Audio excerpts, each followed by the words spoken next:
It's the Bendel Factory podcast and we're about to start. It's a Bendel Factory podcast and it's about to start. Come in Manchester Punk Festival. Alright, you ready? Yes. Yes! Hello Manchester Punk Festival! Punks, hungover punks. My name's Henry Raby. My name's Natalie and together we are Vandal Factory. So if you don't know us, we are artists and activists and we have a podcast where we talk about art and activism, and it is an absolute pleasure to be with you today on a Saturday afternoon. We'll edit that out, don't worry, we'll re-edit that bit.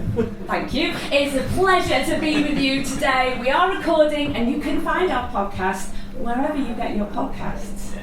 So the first question we ask ourselves at the start of every podcast is, how's your hope and how's your anger? Yeah, these are the two fuels that keep us, our activists, going. So, Henry, how's your hope? How's your anger? I'm pretty hopeful, mate. Yay! Because I went to see Martha last night. Yeah, did anyone else go to see Martha last night? Oh, lovely! See, we're all friends here. And I shaked my little booty. And I danced my little socks off. Great. And I got sweaty. Good. Which is what I do when I dance to Martha. Yeah, and just every other day as well. Every other day, just being me and Henry are sweaty best pals. We live next door to each other, which is ideal. We have our own space, but popping in distance, which is lovely. And I can confirm he's sweaty every day, even if he's not dancing to Martha. Do you know what's great about Martha? I just want to say this. Martha's the sort of band where I can watch them play for over an hour and then walk back to the hotel going, I really want to listen to Martha. I really feel like I just want to pop. But they're not here. Oh, I'll tell you what though, I was annoyed because Nathan was like, all the bands are really good. Didn't fucking mention the Poetry Comedy Podcast stage, did he? So fuck them. I didn't realise they hated Comedy Poetry Podcast so much. Nathan has actually been on the podcast. Okay. So, and your anger, apart from that? Oh, we're gonna get angry.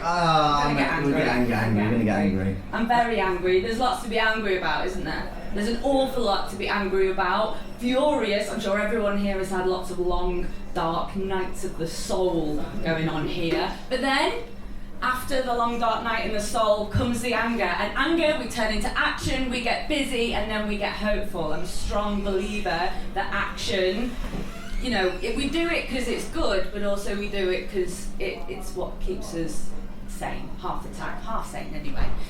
Should we ask these guys? Yeah, we'll ask you what gives you hope, what gives you anger, and as an extra incentive, don't worry, there's some people who are like, oh my god, audience participation, don't worry about it, we're not going to force ourselves on you, but for an extra, we've got a gift, we've got prizes for anyone who wants to tell us what gives you hope, what gives you anger. We've got a zine. Zines. We're going to give you the Vandal Factory zine. Do punks like zines?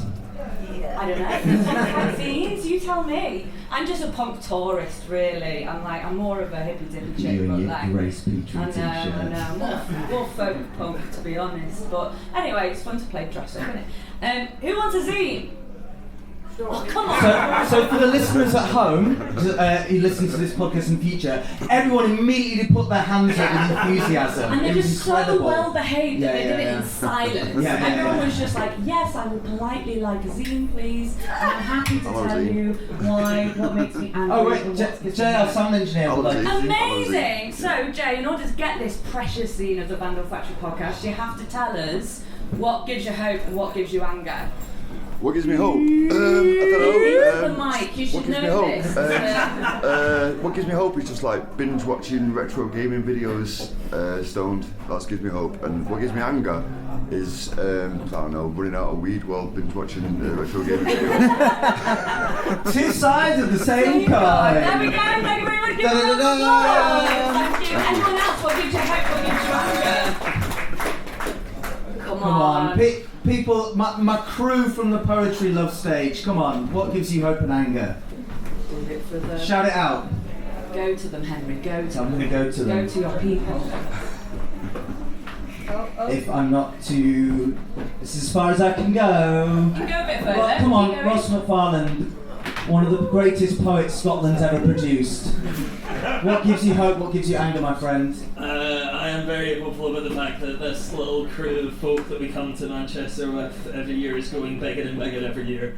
And that is making me very happy right now, and I'm very angry at this hangover from last night. Yes! It's almost like community is a good thing. Come on, I don't believe that there's not more pissed off people in this room. Tell us what pisses you off. This seems worth it. If someone doesn't say transphobia right now, I'm ending Room full of transphobes right here. Come on, shout out transphobia and have a seat. Transphobia. Yeah, right.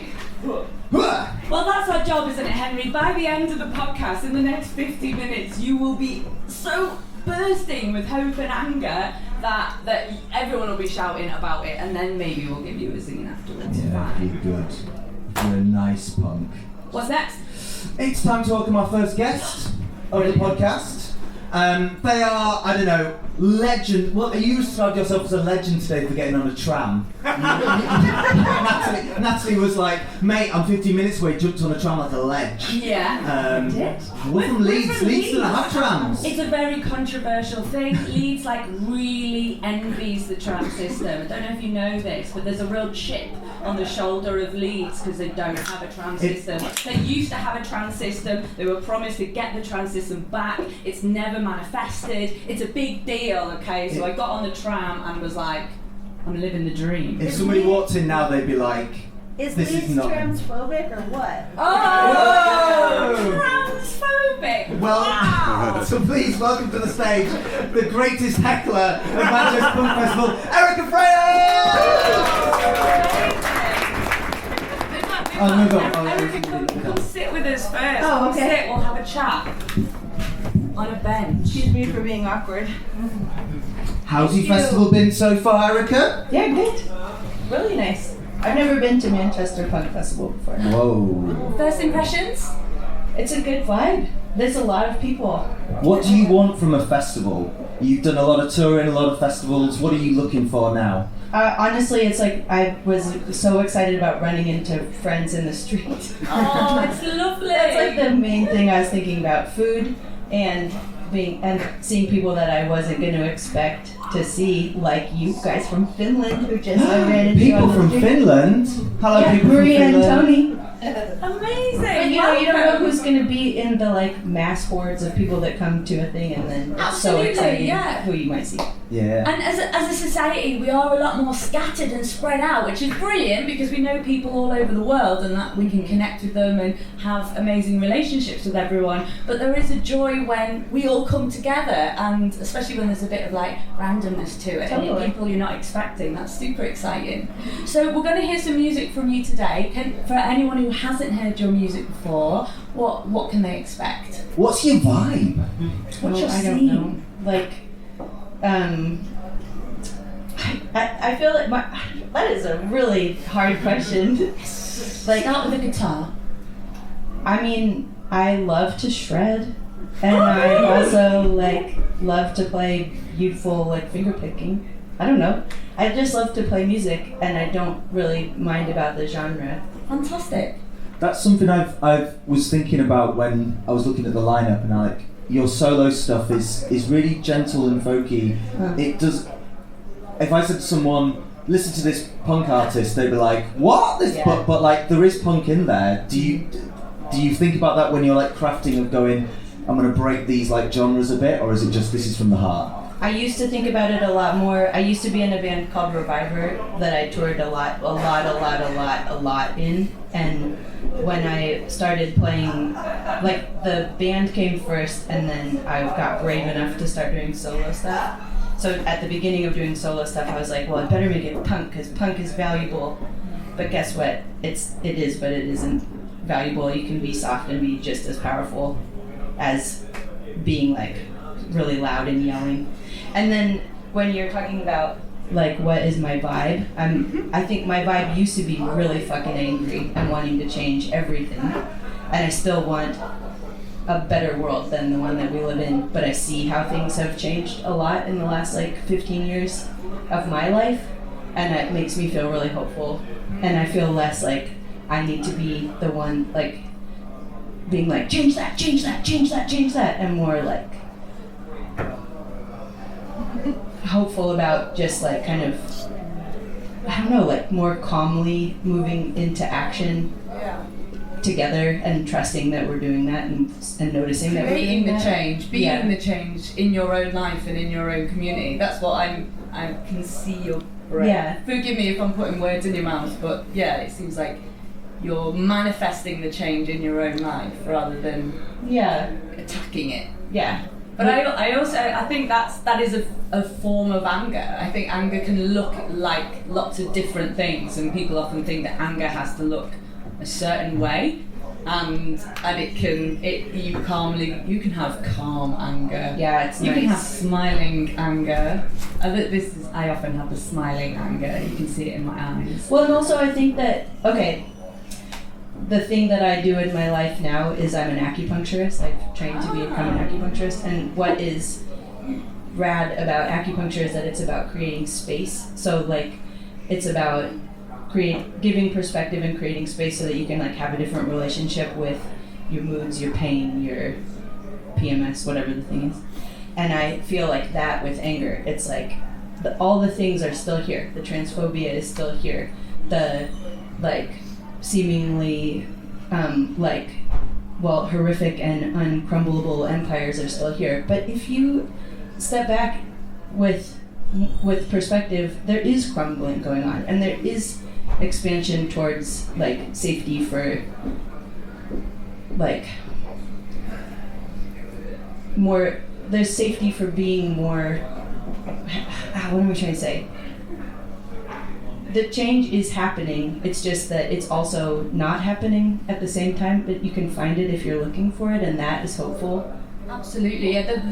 Well, look at us here now. We're creating pockets of space where we can all come together and create the communities, create the spaces that we want to create. Mm-hmm. We're doing that all the time. And creating space, whether it's in the body and in the mind or a literal space of rooms and in festivals, we're doing that. And that's absolutely something to be hopeful about. Yes, and like there's often like many trans people in a room now, where it used to feel like if you were occupying that space, you were one.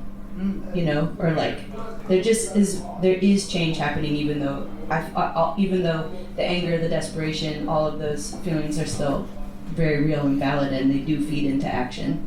And also, I think it's so important to notice that things are different than they were 15 years ago, or 50 years ago, or 100 years ago. Yeah. So you're going to play a couple of tracks for us. Yes. You said to us, can I play one about the insignificance of the human perception against the vast void of the universe? And I was like, yeah, sounds banging. May I play that one? Yeah. Can you tell us a little bit about it before we crack on, or do you want to just let it speak for itself? I'd love to, because it involves name dropping Rachel Carson. Anybody know the author? She wrote Silent Spring. For the people listening on the podcast, everybody put their hands up. And also some people were crying. Rachel Carson, she was a writer and an activist, an environmental activist, and a queer woman, though that is like read between the lines in hindsight style. And she wrote a book called The Sea Around Us, that is the name of this track, that is about the history of the planet Earth. And my dad gave it to me, and I was like, ugh, science book, like, I don't know how to read science. I was probably like 35. I didn't realize I was going to end up loving science later. But I read the book, it was so poetic that it gave me like entry into thinking about, you know, like we grow, the way that our culture separates us from history, like that we are living in the present moment, and history is a thing that happened. So those hard things that happened when we were doing bad things, for instance, I'm from the United States, you know, like when we were like perpetuating colonialism and like the horrific things that built that crumbling empire, that's in the past, but we're living in the present. And I think that is so, it's so silly when you think about the planet Earth, because we are such a drop in the bucket of time. So anyway, I'm talking too long. The point is that like thinking past a human lifespan, or like intergenerational human lifespans, creates space because then it's like we think that the world is this way within this culture that we have right now. We think a certain way about our bodies, about our identities, about like what is race, what is gender, what is class, and all of those are constructs, and they don't exist in the vastness of the planet. They exist in the shortness of this society that we currently live in and consider reality. I think it's so important, and especially in the context of thinking about the climate crisis. And forgive me, I'm not going to be able to remember the name of this teacher, but they were indigenous to New Zealand and speak a lot about indigenous wisdom in regards to nature and the planet. And the phrase that always sticks in my mind is them saying, this is an emergency, we need to slow down. Yes! And the idea being, stop thinking of the climate crisis being something like an impending wave of doom that's coming. No, it's happening, and it's been happening for centuries. And for those people that have been paying attention to the land, that are connected to the space that they live in, that this earth that we happen to be on, that's been visible and apparent for generations. And they were thinking in terms of the generations of a tree that can be hundreds of years old. Yes. And the roots can be hundreds of years old. And thinking in those terms, like way beyond the human experience. And when, especially in like today's politics, when we tend to think like week to week or day to day, or Absolutely. year to year, term to term, and actually stepping back and being like, we are this tiny, tiny, tiny drop in a vast ocean. I think getting a perspective on that can be a source of great calmness and creating space, and really effective for change. You know what else is? It surrenders the individual requirement that you or I be the one that creates the change, and instead almost like commits us to the generations that are coming and the generations that are before. You have to let go of this individual, like I've got, like 20 to 80 years on this planet, so I better have my legacy, and it's got to be about me and my name. And it's like, no, it's about what of a collection. Yeah, and all of your effort is valuable, and it's not about you, it's about what's coming. I tried to Google the quote, but I couldn't find it. So if you know who said that quote, you can email vandalfactorytheatre@gmail.com. We'll drop it into the edit and make me sound like I just knew it off the top of my head. Yeah. I think it's time for some music, Erica. If you would like to serenade us. That's what this song is about, yeah? Sure. Great. All right. Okay. Folks, can you give a huge round of applause for Erica Freas?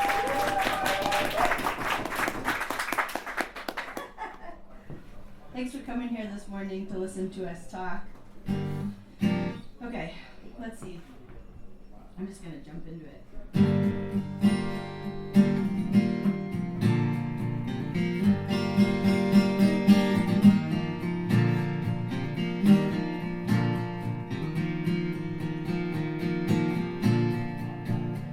For a long time, we were coasting on fumes. It didn't matter. We were glued to the view out from the front lines. With nothing to lose, the world got longer. The world got longer.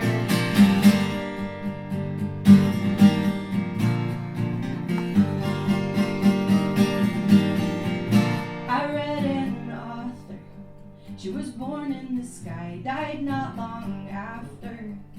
In the context of time and in the middle, she had a beautiful mind, and it spilled over. It spilled over. Will you shine when you get up to fight? Would you win faster by dimming your lights? We'll all get smaller till we all disappear if we hide our bright out of some distant fear.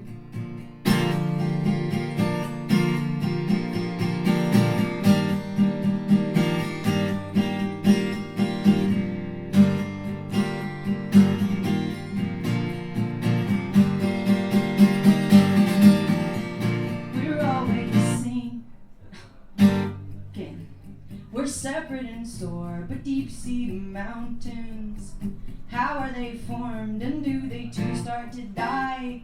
From the moment they're born, the world is changing, always has been. Would you shine when you get up to fight?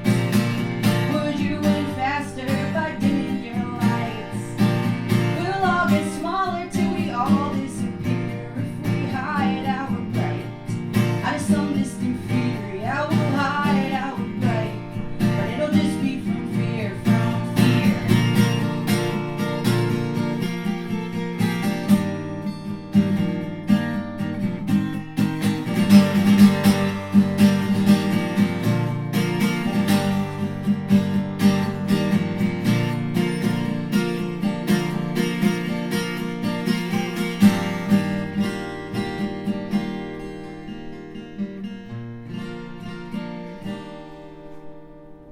And we need you.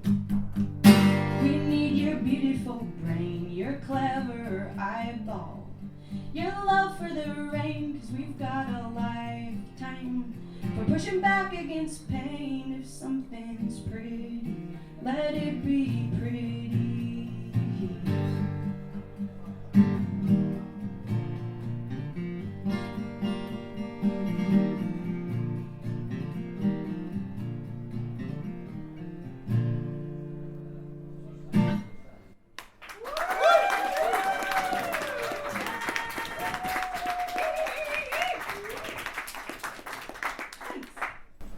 Okay, I'm gonna play a song now that's different than the one we talked about. Okay. And this one is about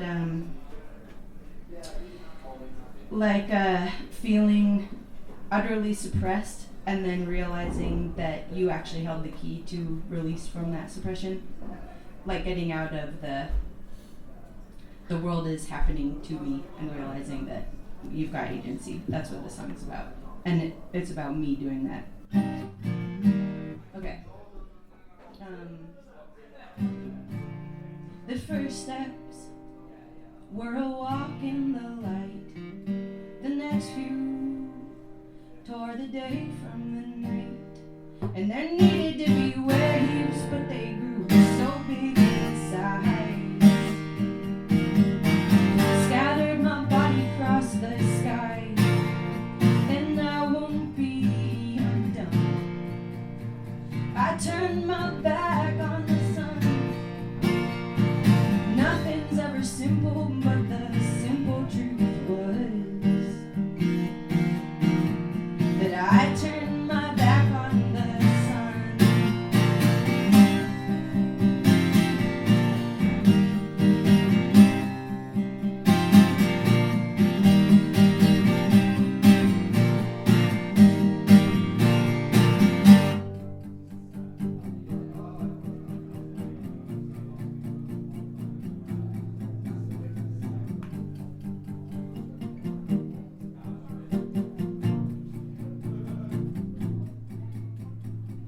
And I became a cloud of crystals, catching starlight. Before I was aware I could control myself, move through my mind in the dark night. 'Cause I could barely speak, and I ate all my gums and my tongue and my teeth. Laying underwater, feeling pissed, 'cause I just couldn't breathe.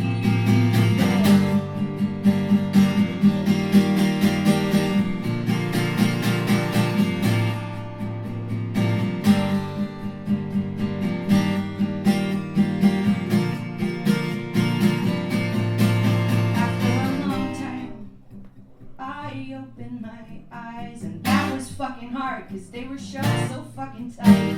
And I wanted to be brave, and I wanted to be right. And I needed to make up my fucking mind, 'cause I am the one. When push comes to shove, who knows my every angle and the depth of damage done. So I turn my back on the sun.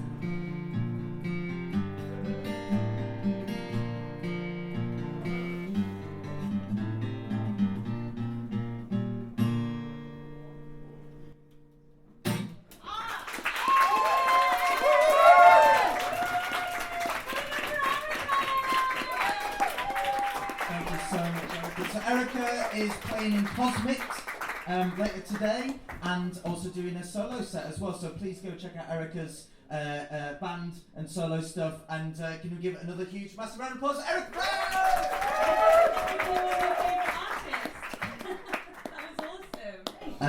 So we've got another guest coming up in a moment, the wonderful Liv Wynter. But before that, that was a bit loud. Sorry. But before that, I'm going to read a little poem. So it is tradition on the Vinyl Factory podcast that I do my own thing, because I'm an only child and I like doing my own thing. So that includes reading a poem. But we don't have the jingles here. So what I'm going to do is ask you after 3 to shout, Henry does his own thing. 1, 2, 3. Henry does his own thing. Great, we'll turn that into the next jingle. So if you don't know, I also host the poetry stage that happens here between 2 and half 3. So I wrote this little poem about that. Welcome to the punk poetry stage, 2 foot 6 feet of amplified rage. Human pyramids pile up like similes, all my rhymes are stuck in a circle pit. I didn't want to write a knockoff John Cooper Clarke poem. I stopped doing that when I was 16, realised it was going nowhere, but still I thought I'd give it a bash. The fucking poetry stage is fucking great, the fucking poets are fucking ace, the fucking girls and fucking guys and fucking non-binary types, the fucking bloke bought a fucking book because he fucking fell in love. The fucking bands at fucking Gorilla are all simply fucking vanilla. Spoken fucking word you should embrace, this is the fucking poetry stage. Believe me, look beyond the Google hits of JCC, because we are marauders with morose scolder for order. When BBC Six Music had a taste for shouting artists like Yard Act will give me the fucking record deal, because we're standing against turf poets who claim the punk tag. We spit words like paint, like a Van Gogh. Okay, that sort of rhyme didn't really work because I tried to say Van Gogh as you're meant to say it rather than Van Gogh, which is how my Yorkshire dyspraxic tone would say. But you get that it works written down, so don't worry about it. Turn your setting somewhere between nihilism and couldn't give a toss, between the hopers knowing it gets harder to trust in these chords to the triumphant scum. Behind us are a few decent English teachers and rhymezone.com, because we are here and we're sharing and we're taking over space in the sandbar where we know this means everything to face the future that we're holding as poets together standing. Never mind the guitars, this is the fucking poetry stage. Thank you very much. Cheers. And with that in mind, can you please welcome to the stage one of those said poets, the indomitable Liv Wynter! Thank you. This is such a funny setup. Yeah, Us all next to each other. it's a bit intense with us all Yeah, sitting it's on a got a bench. bit of a weird polyamory feel, hasn't it? How are you, Maeve? I think we're alright. Yeah, good. We're in the middle of a live podcast. I'm in mode of just keep swimming. Yeah. We'll get there.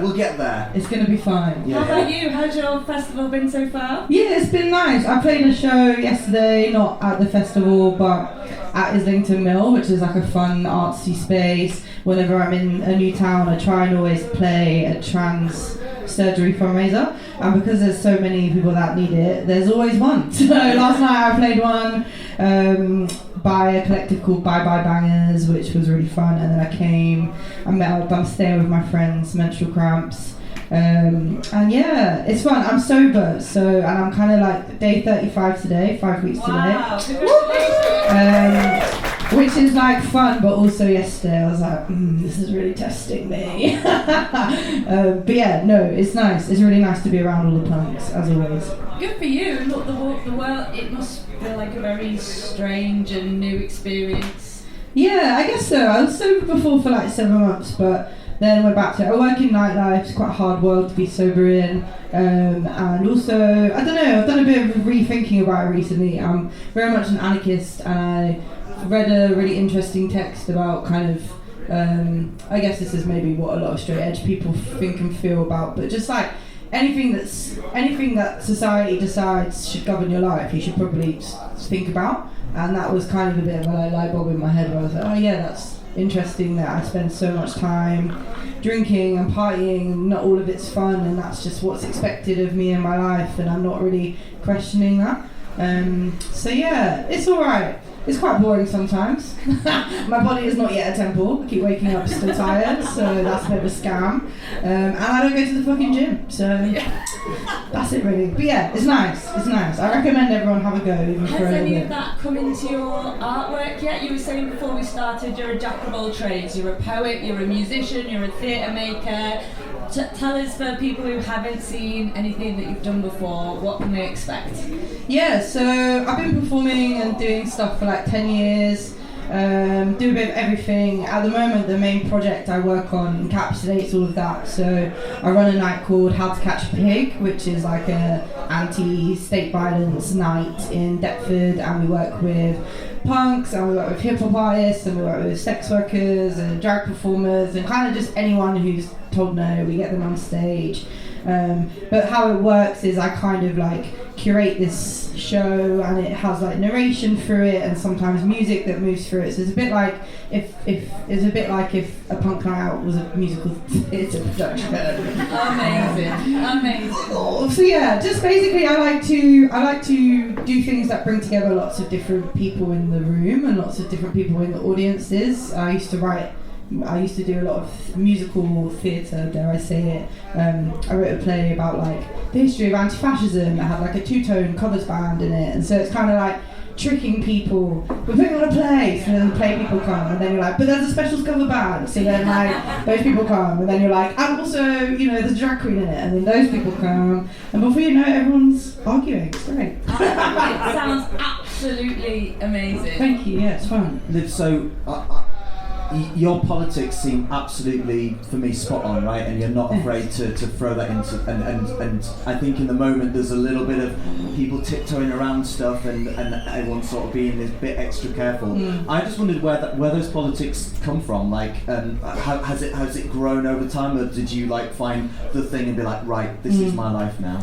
Yeah, I'm from a very working class family, and we didn't really discuss politics. And my dad also was a builder with aspirations of grandeur. I think he thought he was one paycheck away from Bill Gates rather than like Oliver Twist. And so it's kind of a weird experience growing up working class, growing up trans, not really knowing what that was, not really having the language for it, not really a lot of unknowing. And then I went to Goldsmiths, which is a famous art uni in London, and I was expecting to meet lots of other kind of, you know, Jack the Lad types, and actually everyone was just very rich. So that was quite isolating and strange. And during that time I had a lot of issues with homelessness and domestic violence, and I, you know, kind of found myself in all of those tropes and traps. And I started doing poetry at fundraisers for different things, but at the time still really didn't consider myself politically engaged. But I was doing a lot of fundraising for a collective called Sisters Uncut, which campaign against cuts to domestic violence services throughout the UK from an abolitionist perspective. So their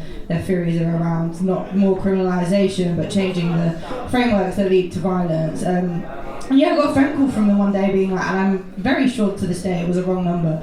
Got a phone call from them, can you come to Peckham in like half an hour? Yeah, great, see you there. And they turned up, and they had occupied a building, and I moved in, and I lived there for like 8 weeks in this feminist social centre, and then I came out a lesbian, so it worked. The movement worked. It's a pipeline, right? It's a motherfucking pipeline, and I was riding that. But yeah, that was kind of where I was radicalised. I think I was always a very political person, but I didn't know anything about politics, and I didn't think politics were for me, and they were kind of almost a sight of fear. You know, I felt stupid, and I had red marks, and I hadn't done all these things, and all these conversations happened above my head, but actually the life I was living, I think, was very political. And now even more so, you know, post kind of the communities I'm in, we've always been in very vocal solidarity of Palestine.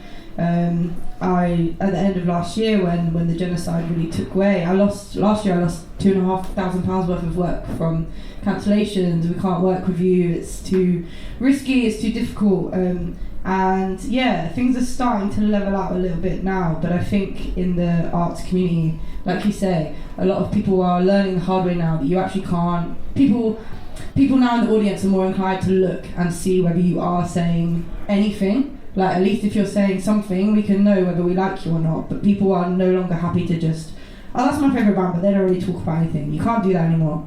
Like, do you give a fuck about? Yeah. Do you care about trans people? Do you care about Palestinians? And is your care about that actually very wishy-washy and tokenistic? People are tired. We won't have enough time to pretend that everything's fine. We want to see our anger and our passions and our care represented on the stage. Without further ado, that is wonderful. Thank you so much. Thanks. I want to hear some poetry. Oh gosh. Okay. And so does everyone else. I'm not yeah, just you. Everyone else is like, really? For the listeners at home, everybody put their hands up. Yeah. Such a well-behaved audience. I figured it's Such a hungover audience. Yeah. Join the sober circuit. Don't. It's a lot. I thought I would read the introduction from the very first How to Catch a Pig. So I play a bit of a ringmaster role there. And I always open it with a little... Please take the stage. Oh, Be the you're ringmaster. so right. Let me get up here. But this is the opening from the first ever How to Catch a Pig.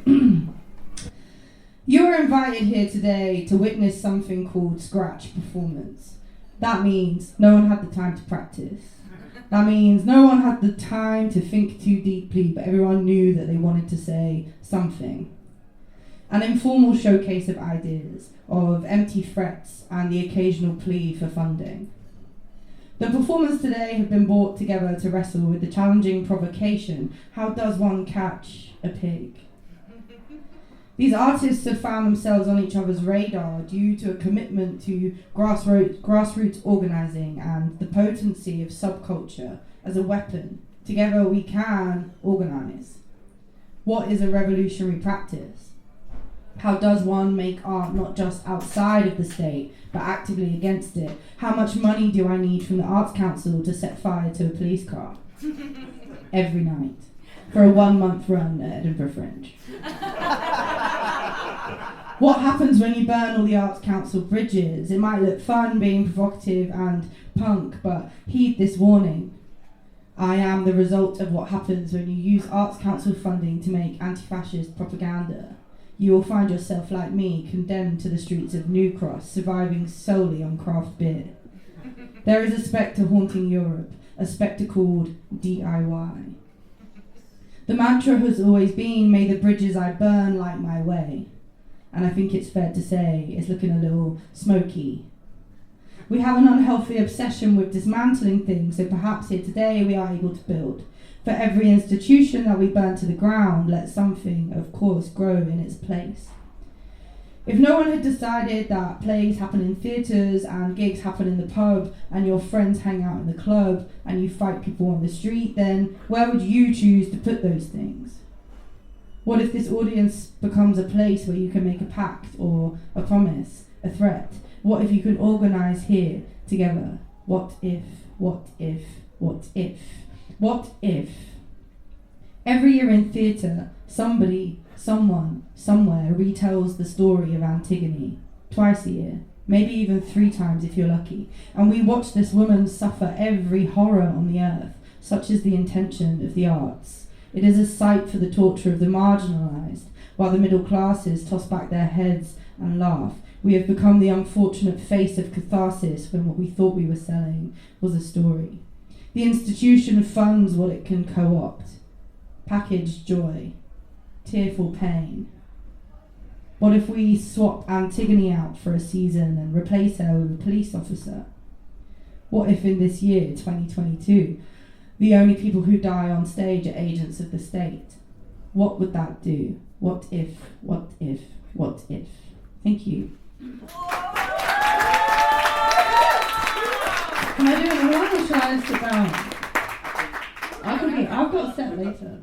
I think we have to crack on. Let's crack on. Sorry, Liv. Thanks. Do you want me to join you back here or shall I get out of here? Okay. Come sit down. But Livy's going to do a set later on the At poster set, 3. so come and see a 20-minute set of pure Liv Wynter in. Hell yeah. Oh boy. Thanks. Give it up for Liv Wynter! Amazing. You just become my new favourite artist. Oh, I heard you say that earlier. Yeah, sorry. Nice. Sorry about that. And sorry about Henry, who just gets bumped down the line as we go on. I think Well, I'm like 100th. oh man, that's a hard act to follow, isn't it? I really wish we'd changed the order. Never mind. This is the part of the show where we have a regular feature that's called Nat's Provocation Stations. So I'm doing a practice-based PhD in theatre and environmental justice, and I document my practice through this podcast.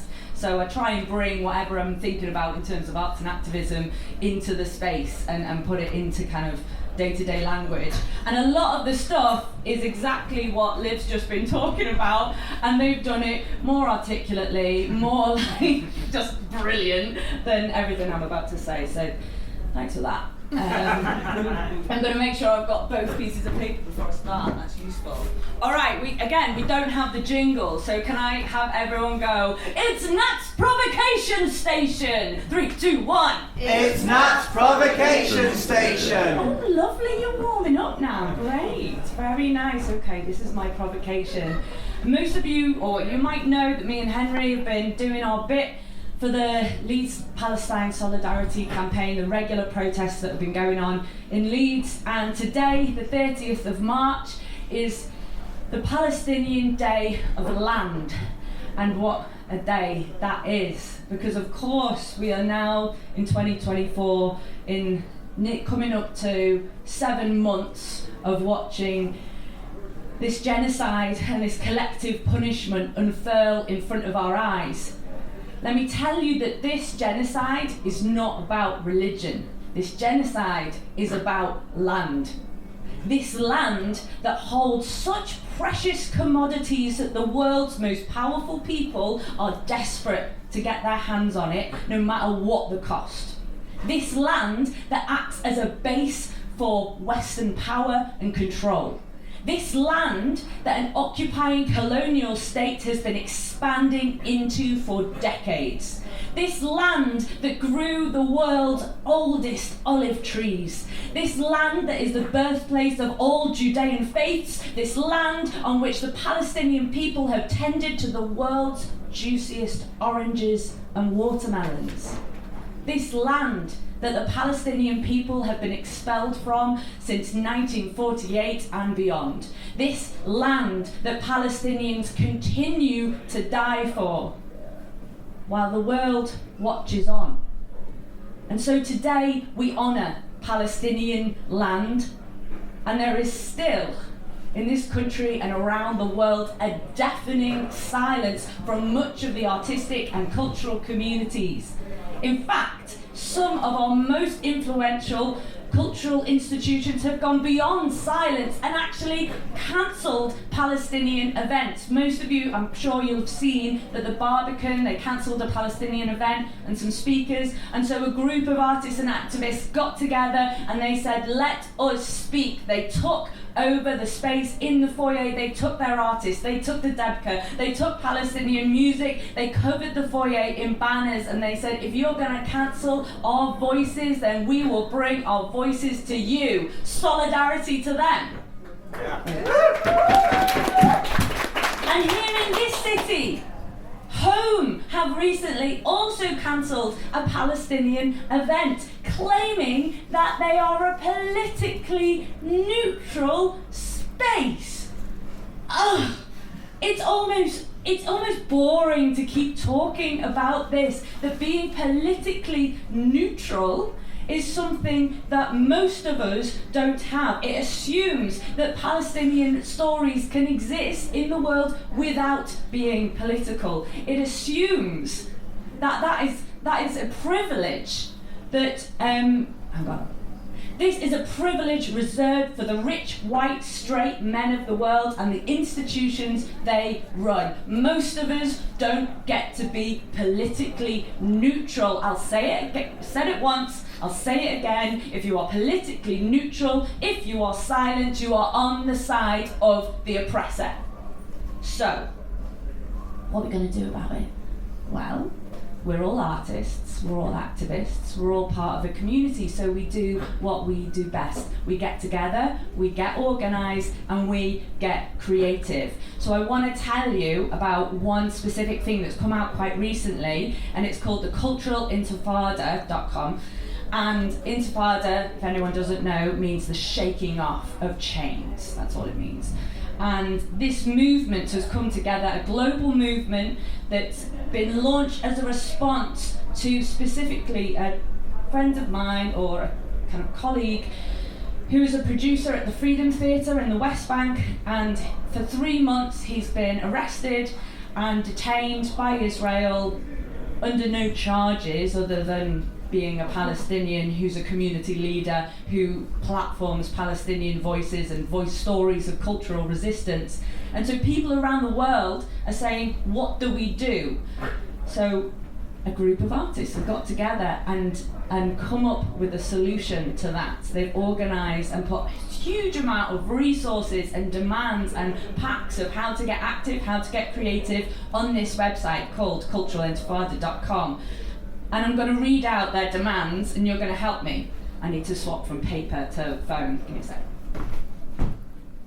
So, we are going to say, we're going to do some chanting now. I'm going to go 1. You're going to say, we are the artists. Let's try that. 1. We are the artists. Not bad. You'll get better. 2. We won't be silenced. 2. We won't be silenced. Excellent. And then I'll read out one of the demands, and then we'll do it again. There's 14, so bear with me. Hang on. All right. Here we go. These are the demands of the cultural intifada. 1. We are the artists. 2. We won't be silent. Uphold the truth. Break the silence. Uphold the truth and let Palestinians lead on history, culture and lived experiences. 1. We are the artists. 2. We won't be silent. Stand against the killing of artists. Stand against Israel's targeting and murder of Palestinian artists and take action to halt global manufacturing and the sale of weapons. 1. We are the artists. 2. We won't be silent. 3. End the criminalisation and imprisonment of artists. Demand the immediate release of cultural workers imprisoned by Israel and the end of the global targeting of artists and activists through criminalisation. 1. We are the artists. 2. We won't be silent. 4. Halt the destruction of cultural heritage. Stop the eradication of Palestinian cultural heritage and knowledge through the settlement expansion and targeting destruction, bulldozing and bombing. 1. We are the artists. 2. We won't be silent. Stop stealing and return Palestinian culture. Stop appropriating and stealing Palestinian culture. Return the books, artifacts and all the objects that have been taken. 1. We are the artists. 2. We won't be silent. Prosecute war crimes. Duh. Advocate for war crimes to be prosecuted in the ICC, including the persecution of artists and the destruction of cultural heritage. 1. We are the artists. 2. We won't be silent. Number 7. Respect the right to resist. Stop forcing Palestinian artists to perform acceptably and by demanding they denounce resistance tactics, including the armed struggle and a right which is inscribed in international law. 1. We are the artists. 2. We won't be silent. Open borders and advocate for a free movement. Demand the end to Israel's blockade of Gaza and control of the West Bank borders whilst making international visas cheap and obtainable. 1. We are the artists. 2. We won't be silent. Say no to complicity and join BDS. Join the BDS movement. Say no to partnerships and collaborations with complicit cultural organisations. 1. We are the artists. 2. We won't be silent. Don't take unethical funding. End funding sponsorship from companies, corporations and banks who are using the arts to hide their harmful agendas. 1. We are the artists. 2. We won't be silent. Number 11. Stop silencing Palestinian artists and their allies. Stand up to these cancelling and silencing Palestinian artists and the allies in physical and digital spaces. 1. We are the artists. 2. We won't be silenced. Number 12. Oh, it feels a bit like bingo now. It was the generation game when it was, the conveyor belt. Number 12. We've got fund and pay artists unconditionally. Please. Respect Palestinian artists by paying for work, removing political stipulations and funding, and factor in the additional costs faced. 1. We are the artists. 2. We won't be silent. Number 13. Understand and challenge anti-Palestinian racism. Learn about anti-Palestinian racism and put an end to the ways this manifests in cultural spaces. 1. We are the artists! We won't be silent! The final one. End all forms of discrimination. Say no to all forms of discrimination, racism, religious hate, building an intersectional movement for equality, justice, and liberation for all. 1! We are the artists! 2! We won't be silent! And 3 is end censorship now. 1! We are the artists! 2! We won't be silent! 3! End censorship now. You got it.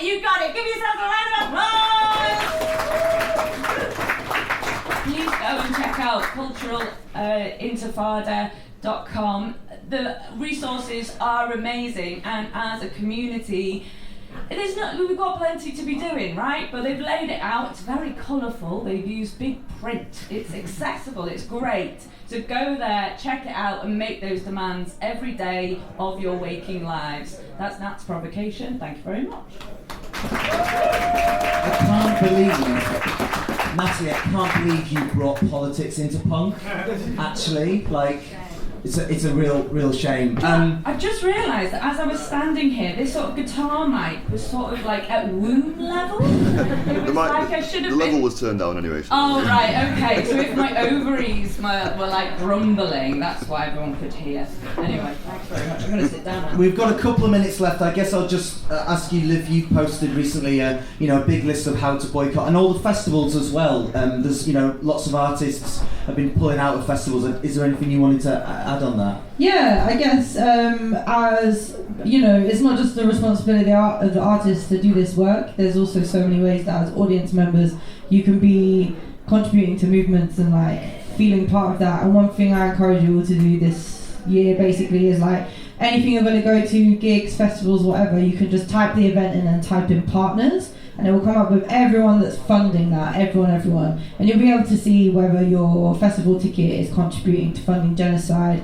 If you look at the BDS campaign, there's a really clear grid with everything on. You'll find that Barclaycard are sponsoring loads of stuff this year, and they are not just super contributing to the climate crisis and to Palestine, but they also funded slavery. That history goes really far back. And so if you're with Barclaycard or you're going to a Barclaycard sponsored event, chip it off, go somewhere else better, you'll have a better time. It's dead easy to do as well. You can there's a group in Leeds that go and stand outside Barclays and just tell people how they can change. So every day they're just explaining what Barclays is doing and saying, oh, you just need to go through these steps, go in there right now and change your bank account. And then so it's tens of people every day that are yeah, all right, I'll go do that, fine. And then they're being defunded. It's happening. But I loved. Everything you were saying was spot on and brilliant. And I particularly enjoy. I always think it's worth showing up for the intersectional, the interconnected nature of everything that we're talking about. So I'm banging on about Palestine, but of course this can apply to absolutely everything. It applies to the abolitionists, it applies to anti-trans transphobia, it applies to the working class. All these things are interlinked, and doing exactly what you're doing at How to Catch a Pig, bringing all this together, and a little bit, if I'll in a more humble way, what the Vandal Factory podcast tries to do by having different artists and talking about different issues alongside each other, is we're trying to make those connections all the time, be this is one fight, one struggle that we're all trying to go for in different ways. Yeah, and I think it's about knowing that you're powerful. We're powerful. We can do whatever the fuck we want with our time and our money and our day, and we don't have to just. This is again what I was saying earlier about sober and thinking about these things. You have every right to question every single thing that goes through your body, into your house, into your hand, and onto your phone. Just take a second to really reflect on that and say, I'm autonomous. I don't have to just do what I'm being. That's the punk ethos, no? I'm autonomous, and I will not just be told that I'm just gonna nod along with things as they happen. I'm gonna ask, where's my bank account? Where does my wage come from? Where do I put down £10 when I get to the club door? All of these questions are important, and I think that Palestine has really brought a lot of them to the surface of people who maybe, capitalism is supposed to tire us out and make it harder for us to have these thoughts and feelings. But I think Palestine has reminded everyone that we have to be thinking about these things all the time and build these things into our life. But yeah, thanks so much for having me. No, thank you so much. I'm back here at 3. I'm sure you're sick of the sound of my voice now, but Well, maybe I'll see you. I'm going to plug that after this we've got the poetry stage starting. We've got Shannon doing some poetry after this. And then Sophia Khan and Liv, and then more stuff tomorrow. We've been the Vinyl Factory podcast. Please go find us online, give us a like, subscribe, check out other episodes. We've got loads of punks been featured. If all of you were to go back and listen to one more episode, that would double our listenership. So please do. Yes, Please definitely. tell your friends. Please advocate. If you've had a nice time, give us a shout. Let us know. It really, every comment, every listen means the world. So thank you It's so a much. fighting uphill against the algorithm. Yeah, it is. Alright, so can we have a massive applause for Erica Freas? Massive applause for Liv! I've been Henry Raby! We are Vinyl Factory. Thank you very much and goodbye! Can we pop on this song? What song?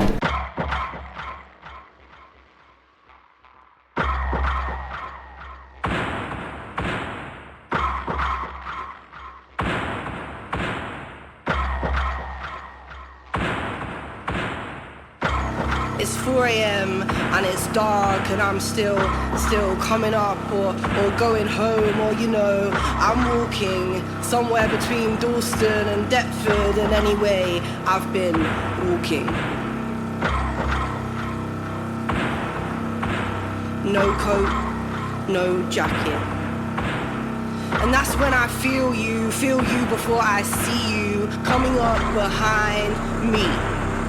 I hear the dragging of your knuckles, I hear the slurring on your jaw. I hear you say you don't wanna see this shit anymore. You say you can't escape it. You say think of the kids, think of all the little children who would be better off dead than like me, like us.